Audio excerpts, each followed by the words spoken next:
So a constant thing we see here is men talking about protection provision. And it's not that they have a problem with that. They have a problem with the commiserate side of it. What do I get for the protecting and providing? A lot of times we just hear that, well, you get me. I'm just here. I'm showing up. I'm beautiful. I inspire you, or I'm just kind of here. We don't really have an understanding what that's like, especially when the relationship breaks down. For all that protecting and providing, you've forgotten. You left out, right? You want me to get with you and you have two, three, four kids. But what do I get at the end of that day? When this is said and done, you can get up and leave with the kids. I don't get that circle back. People aren't really thanking their fathers, right? When you have these athletes up there on stage, yeah, my father did it all for me. You don't see that. So men are trying to say, like, what do I get for this? The internet has allowed us to gather together and say, you're not alone. What you're saying, I've said, I've felt, right? Let's talk about this. I provided for 20, 30 years, put my kids through college, gave my wife everything she asked for, and at the end of it, I didn't get nothing. You get nothing out of being a provider and a protector. Facts or I cap? don't think I saw that one, but you don't. Mm, That's like it's expected.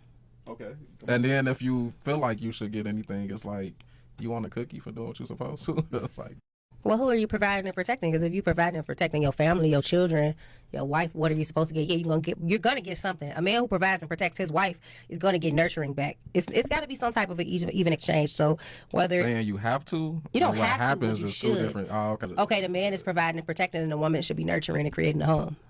Does that always happen? No. Do men always provide and protect? No. So it's just So this is a constant refrain always here. These are men talking about their own experiences. And the first thing she does is try to cut it out.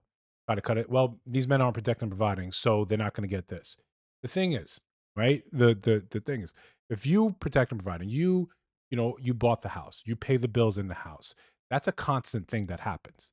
It does not matter how where your relationship is with your wife or your significant other. Does not matter. If she is unhappy with you and she withdraws the things that she's supposed to be doing, they're all dependent on her. You paying the bills, you can't just stop.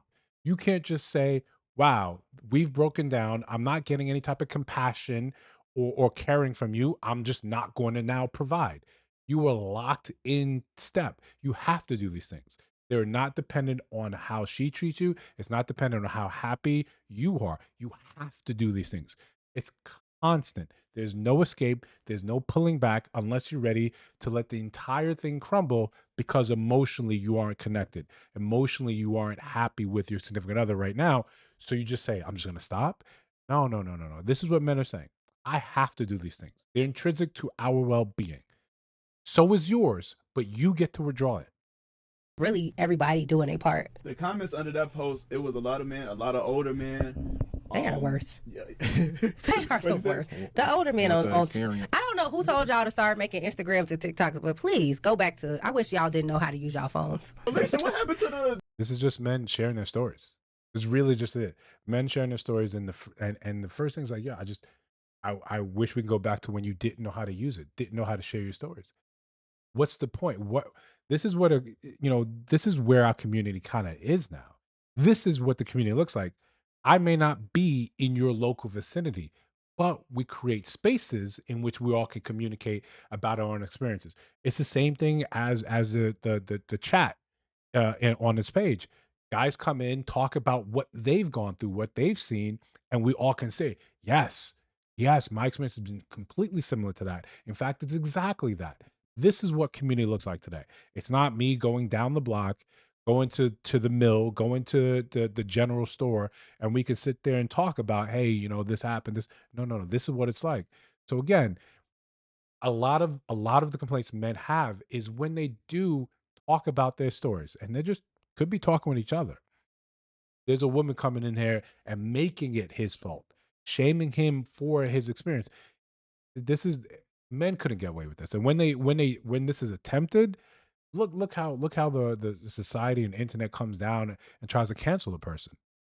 Fun is for everybody. On the Pop the Balloon challenge, they had the older people. It was like, No, they deserve to date and all of that. But when they get on Instagram, they get on my nerves, and then they be on there with one picture in the bathroom mirror and got the nerve to be under somebody's comments talking stuff. Like, y'all get off there. I remember when y'all didn't know how to use y'all phones. I wish we need to go back to that. So when What y'all was they saying? older guys didn't know how to use y'all's phones. It was men just giving their testimony, man. I provided for 20, 30 years, put my kids through college, gave my wife everything she asked for, and at the end of it, I ain't getting nothing. Ain't nobody here to take care of me. Ain't nobody looking for me. Ain't nobody checking for me. You know, I provided, they took, and it was no return on interest. That's really what they're saying, right? Just a space for men to talk about what their actual experience is.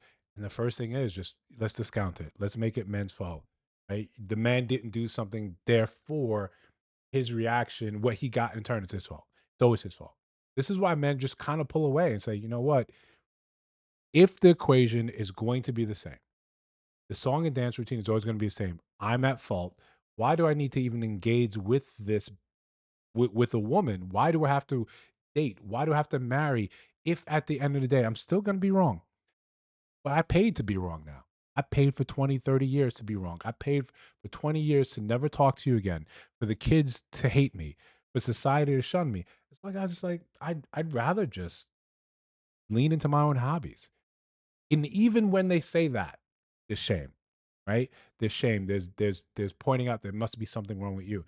Again, this is why guys are just like, you know what? You can't win for losing. You can't win for losing. So guys, listen, if this has been your experience, and of course we know this is not all women. It's not how it all happens, but you can see that this is like becoming the regular sentiment when you meet women. Hopefully you're meeting ones that are not downloading their personality from TikTok, from social media. They have a ways. No, I can think for myself, and I have good men in my life, so therefore I understand. Not all men are like this. Not all men. It's not every man's fault when something goes wrong in his relationship. Relationship take two people. Not every man is the same. Hopefully, you're meeting women like that. I hope you're meeting women like that. If you're not, number one thing is protect yourselves, guys. If you feel me, let me know in the comments. If you really feel me, throw a subscription in there.